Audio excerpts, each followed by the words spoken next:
में क्वेश्चन दिए थे ना, क्वेश्चन था कि पृथ्वी को गोलीय चालक मान करके उसका धारिता क्या था। तो जो नहीं बनाया वो देख लीजिए। जैसे पृथ्वी का त्रिज्या कितना होता है 6400 किलोमीटर। तो किलोमीटर को पहले मीटर में बदल लेंगे, क्योंकि न्यूमेरिकल बनाने के लिए सब कोई ऐसा ही सिस्टम में लिखते हैं। धारिता निकालना है तो C बराबर वाट, क्योंकि C बराबर फॉर्मूला कितना होता है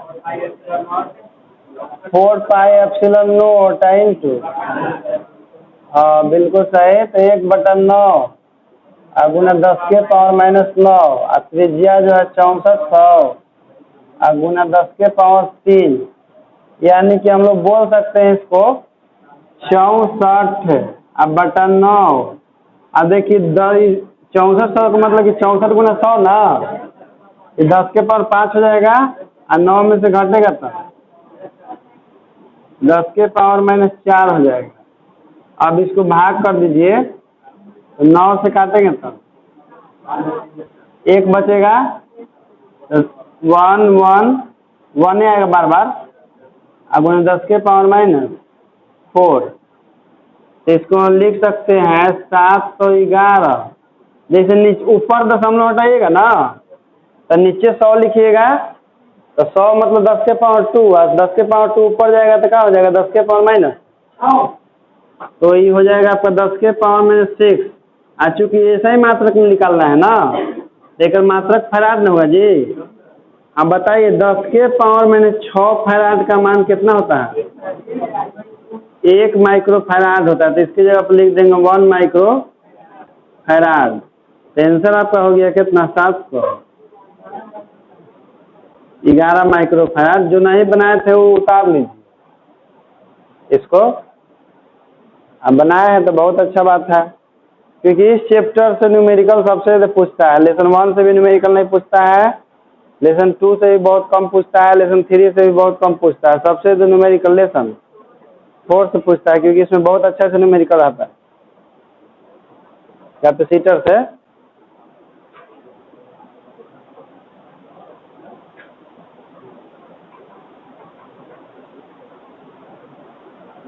उतार ली बालक।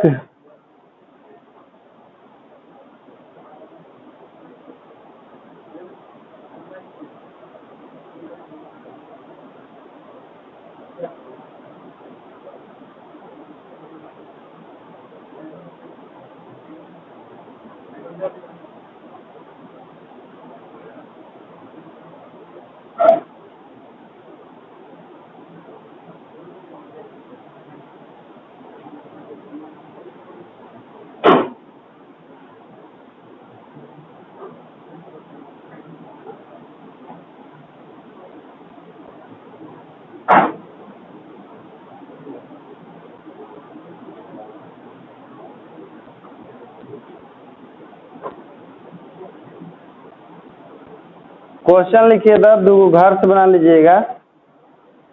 उस गोलीय चालक की धारिता ज्ञात कीजिए। उस गोलीय चालक की धारिता ज्ञात कीजिए।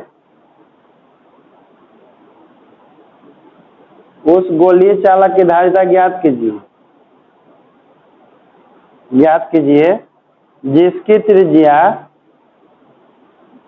त्रिज्या 10 के पावर -12 पिकोमीटर है। 10 के पावर -12 पिकोमीटर है।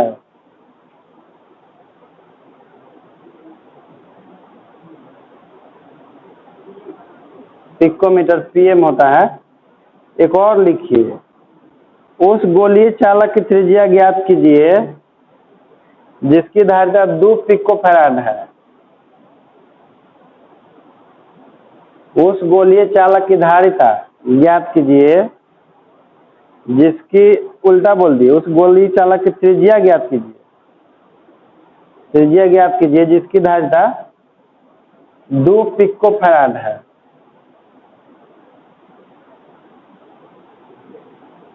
दो पिकोफैराड है।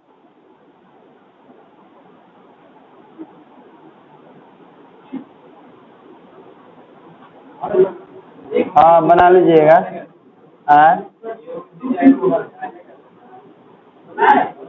बाहर से बना लीजिएगा दोनों का। क्वेश्चन लिखिए और क्या और जी वाला। हाँ 2 पिको फैराड बोले हैं।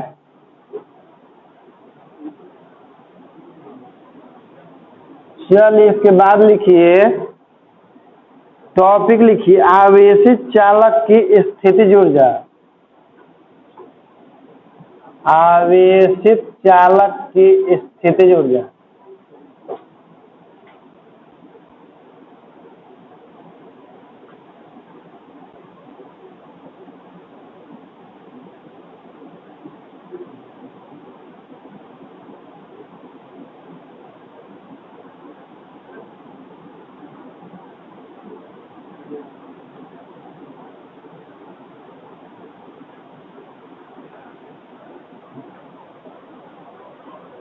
देखिए आवेशित चालक की स्थितिज ऊर्जा क्या होती है।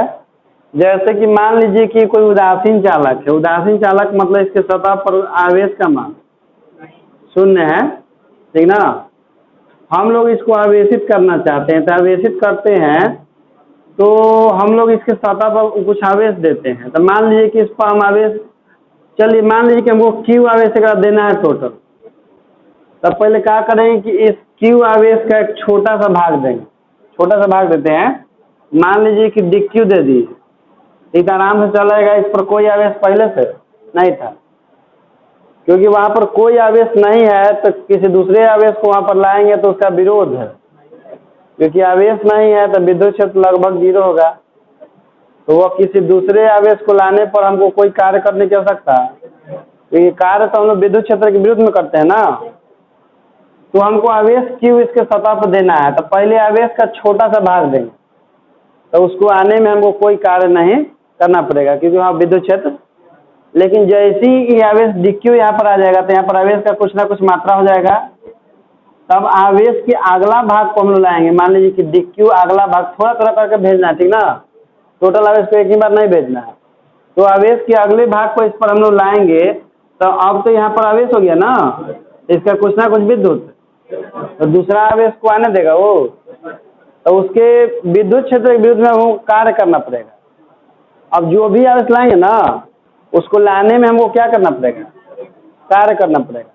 आज जो भी कार्य करेंगे आवेश को लाने में, धीरे धीरे करके डी क्यू करके अब पूरा क्यू को एक पर क्या कर देना है, ला देना है। तो हमको पहला भाग को लाने में कोई कार्य नहीं करना पड़ा। दूसरा भाग को लाएंगे तो विद्युत क्षेत्र के विरुद्ध में कार्य करना पड़ेगा। तीसरा भाग के लाएंगे तो उससे और ज़्यादा करना पड़ेगा। चौथा भाग के लाएंगे तो उससे भी। इस तरह से हमको बहुत सारा कार्य करना पड़ेगा आवेश को लाने पर। तो जो भी हम लोग कार्य करेंगे ना, वही कार्य इस चालक में स्थितिज ऊर्जा के रूप में संचित हो जाएगा।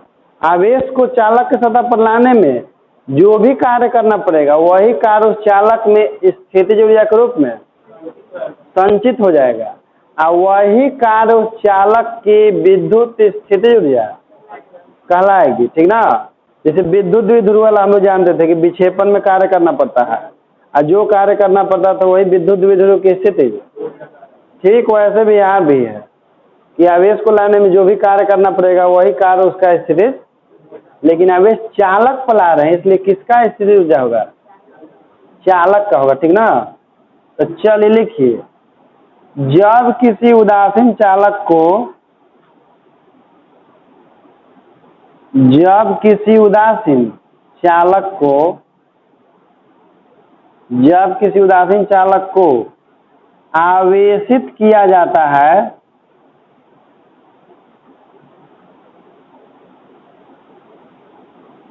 आवेशित किया जाता है, तो आवेशित करने में किए गए कुल कार्य को, तो आवेशित करने में किए गए कुल कार्य को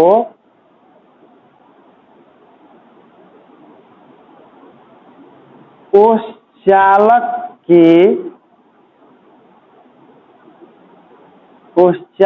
की स्थितिज ऊर्जा कहते हैं।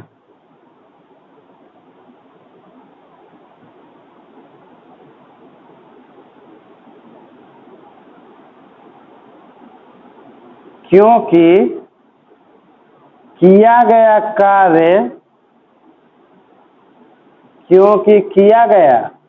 कार्य चालक में स्थितिज ऊर्जा के रूप में संचित हो जाता है। क्योंकि किया गया कार्य चालक में स्थितिज ऊर्जा के रूप में संचित हो जाता है।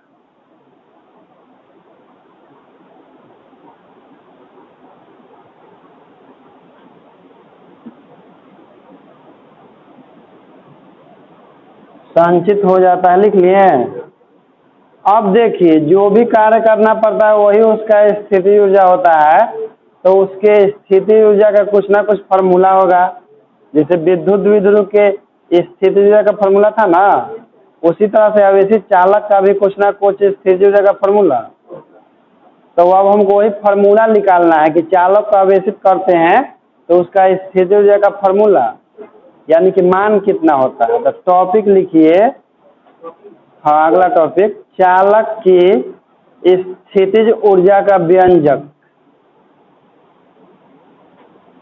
चालक की स्थितिज ऊर्जा का व्यंजक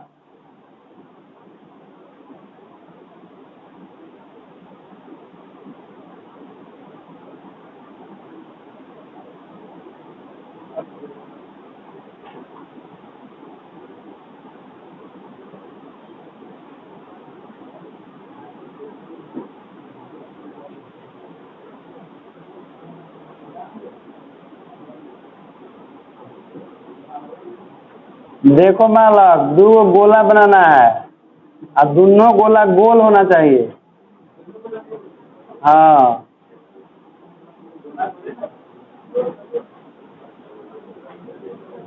कोई कोई 1.5 बनाता है।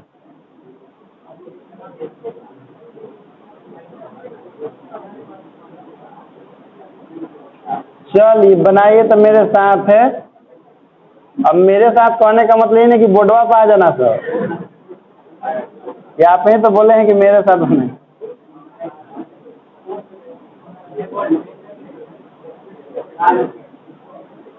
देखो एगो बालक सोचो ना कि बोर्डवे पे आ जाए। जैसे देखिए ई, सुनिए, जैसे ई आवेशित चालक है, ई वाला उदासीन चालक है, हमको इस चालक को आवेशित करना है। तो आवेश को स्पर्श उस पर ट्रांसफर करते हैं, तो ट्रांसफर करने के लिए दोनों को एक वायर से जोड़ देते हैं, ठीक ना, ताकि आवेश को स्पर्श उस पर ट्रांसफर किया जा सके। अब बनाइए, अब डायग्राम कंप्लीट हो गया। आइए, स्टैंड है इसलिए कुचालक पदार्थ के, ताकि इस पर जो भी आवेश दिया जाए वो जमीन में, नहीं तो जमीन पर गोला को रखेंगे आवेशित करके तो पता चला कि सारा आवेश कहाँ चल गया, जमीन में। इसलिए वो स्टैंड लगा देते हैं कुचालक, और तब जाके उस पर आवेश देते हैं ताकि वो आवेश उसी पर है, जमीन में ना जाए। हाँ जी, क्या बता सकते हैं, लेकिन टोटल आवेश को ट्रांसफर करना है, जितना इस पर है ना उस सब को ट्रांसफर करना है। केवल सटाइएगा ना तो आवेश का कुल बराबर परिणाम में बढ़ जाएगा, और जैसे स्थिर हो जाता है दोनों का आवेश, तो आवेश का वितरण रुक जाता है। जैसे दोनों का विभव बराबर हो जाता है ना, दोनों चालक का, तो आवेश का वितरण, क्योंकि दो चालकों के बीच में आवेश का वितरण कब तक ले होता है, जब तक ले कि दोनों का विभव बराबर। जैसे मान लीजिए कि आप एक उदासीन चालक ले लिए, एक आवेशित चालक ले लिया, दोनों को एक दूसरे में स्पर्श करा दिए, तो आवेश का वितरण उसी समय तक ले होता है जब तक ले कि दोनों चालक का विभव बराबर ना हो जाए। दोनों का जैसे ही विभव बराबर हो जाता है तो आवेश का वितरण। लेकिन ये जरूरी नहीं है कि दोनों पर आवेश का मान समान हो, आवेश का मान कम या बेसी भी, क्योंकि साइज चालक का बड़ा भी हो सकता है और छोटा भी हो सकता है। हाँ, हो सकता है, इसलिए दम नहीं समझ रहा है। हम क्या कह रहे हैं कि एगो उदासीन चालक है, एगो आवेशित चालक है, और जब दोनों को हम लोग जोड़ते हैं तार के द्वारा तो आवेश का वितरण होगा। लेकिन वितरण कब तक होता है, जब तक लेकिन दोनों का विभव बराबर। हम चाह रहे हैं कि एक पर जितना आवेश है उस सब को भेज दिया जाए ओकरा पर, तो एक सीमा के बाद आवेश का वितरण रुक जाएगा ना। तो उसके बाद हमको कुछ एक्स्ट्रा कार्य करना पड़ेगा ना, और जो भी कार्य करेंगे वो इस पर स्थिति ऊर्जा के रूप में, और वही ऊर्जा उस चालक की स्थिति ऊर्जा कहलाएगी। तो उसी का हमको सूत्र निकालना है, इसलिए कहते हैं कि बुक थोड़ा रीडिंग दीजिए। चलिए लिखिए, वो कुचालक स्टैंड है, नीचे नीचे क्या जाएगा, लिखिए माना कि ए एक चालक है, लिखिए ना, माना कि ए एक चालक है जो प्लस क्यू आवेश से आवेशित है, जो प्लस क्यू आवेश से आवेशित है,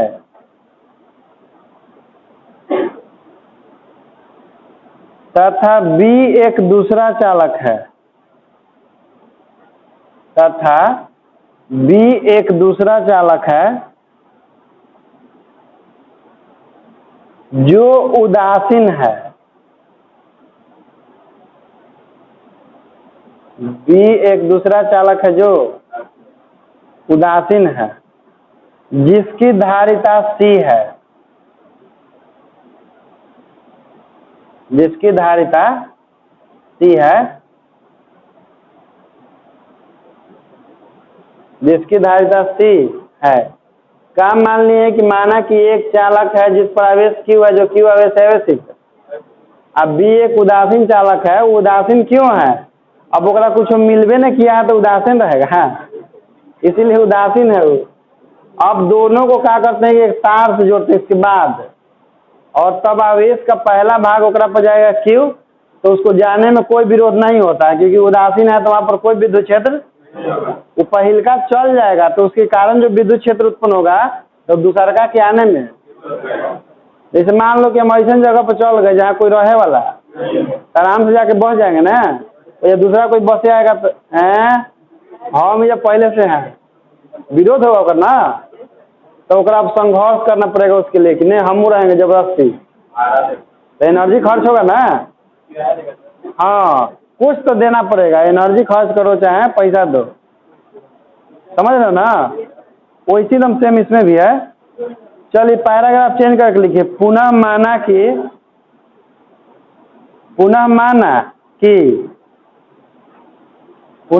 कि जब चालक B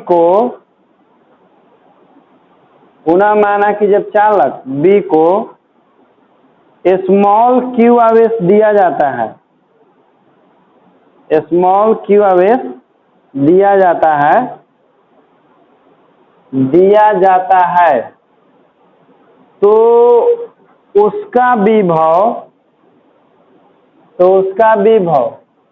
V बराबर स्मॉल q बटा C हो जाता है।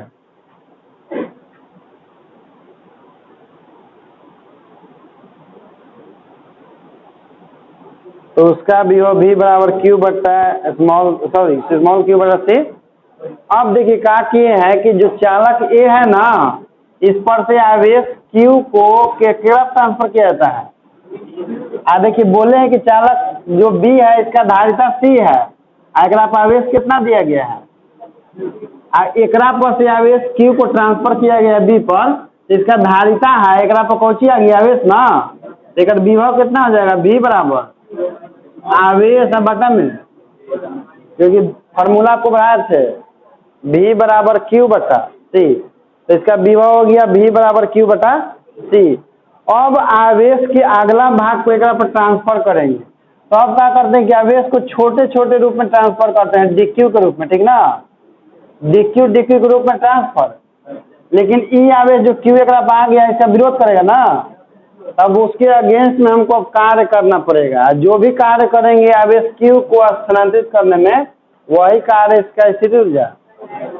तो चलिए इसके बाद लिखिए, अब नहीं दूसरा कॉपी में, अरे वही में लिखो। अब चालक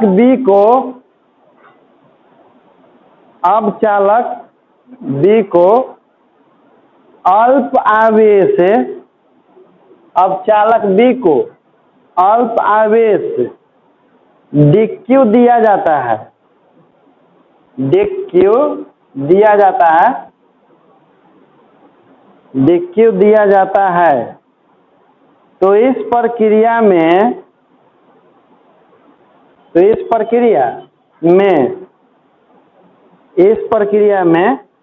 किया गया अल्प कार्य, तो इस प्रक्रिया में किया गया अल्प कार्य dw बराबर v इंटू dq। तो dw बराबर क्या हो जाएगा, q बटा c इंटू dq।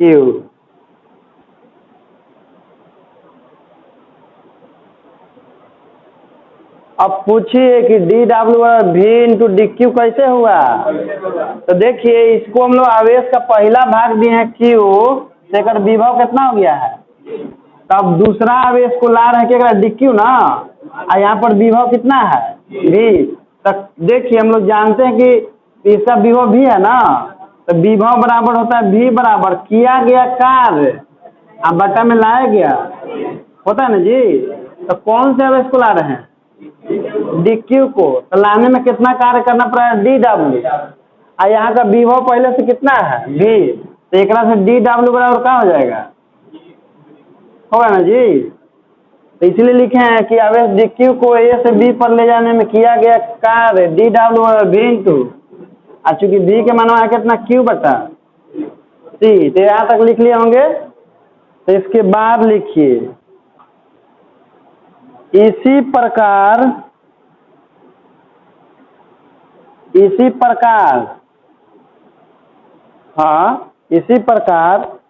यदि चालक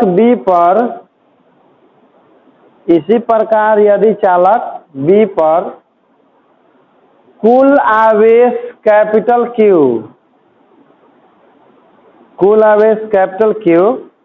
को लगातार स्थानांतरित किया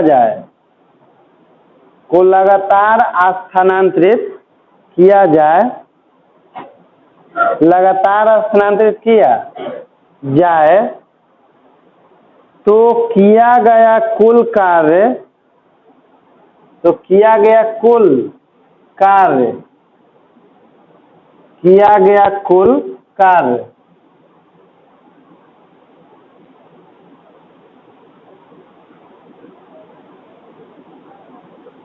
देखिए बोर्ड पर बालक dw बराबर q बटा, अभी लिखिएगा लेकिन नहीं, इंटू dq, ठीक ना।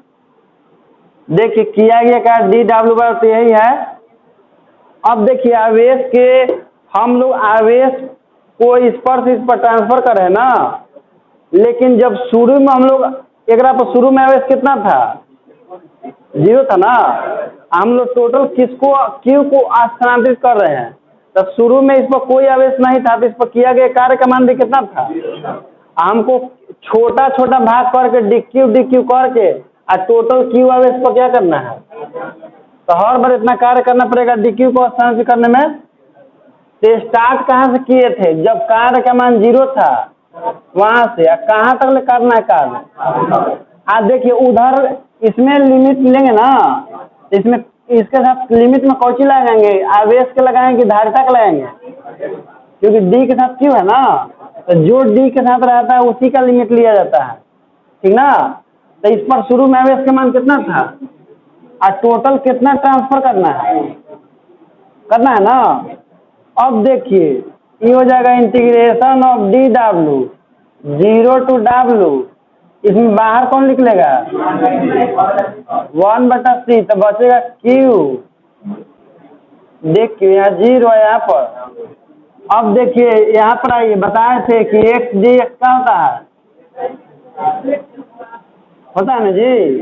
तो देखिए तो q dq है, पहले इधर देखिए dw कितना हो जाएगा 0, w इधर का हम लोग लिखेंगे 1/c, आयकर हो जाएगा q² बटा में 2, 0 से q बाहर उसमें पहले चलिए इसकी जगह पर रखिए, एक बार W है, एक बार इसमें बाहर निकलेगा 2 तो 1/2c, तो अंदर में क्या बचेगा क्यू स्क्वायर 0 से क्यू। अब एक बार जब में करते हैं कि अपर लिमिट पुट करते हैं, एक बार 1/2c, तो यहाँ पर हो जाएगा क्यू स्क्वायर माइनस, तो हो जाएगा 1/2c इंटू क्यू स्क्वायर। तो फॉर्मूला आपका हो जाएगा W बराबर क्यू स्क्वायर बटा में, या इसी को देखिए हम लोग लिखते हैं Q बराबर सी भी होता है, Q बराबर सी भी है बटा में 2c है ना। अच्छा देखिए तो इसको ऐसे लिख सकते हैं C इंटू सी भी का स्क्वायर अब बटा में 2c, क्योंकि C का भी स्क्वायर होगा V का भी स्क्वायर होगा, तो C स्क्वायर को 2 बार लिख सकते हैं C इंटू सी स्क्वायर, यहाँ भी है ऐसे इसलिए लिखें कि एगो C से एगो C, तो W बराबर क्या हो जाएगा सी भी स्क्वायर बटा में 2। इसी को हम लिख सकते हैं हाफ सी भी स्क्वायर। यहाँ तक भी फार्मूला होता है, ये भी फार्मूला होता है, क्यू स्क्वायर बाई 2c भी होता है, हाफ सी भी स्क्वायर भी होता है, लेकिन डिपेंड करता है कि क्वेश्चन में क्या दिया हुआ है। यदि धारिता और आवेश दिया रहता तो इस फार्मूला का उपयोग करते हैं, और यदि विभव और धारिता रहता तो इस फार्मूला का उपयोग करते हैं न्यूमेरिकल बनाने में, तो होता तो दोनों ये भी और ये भी। उतार लीजिए।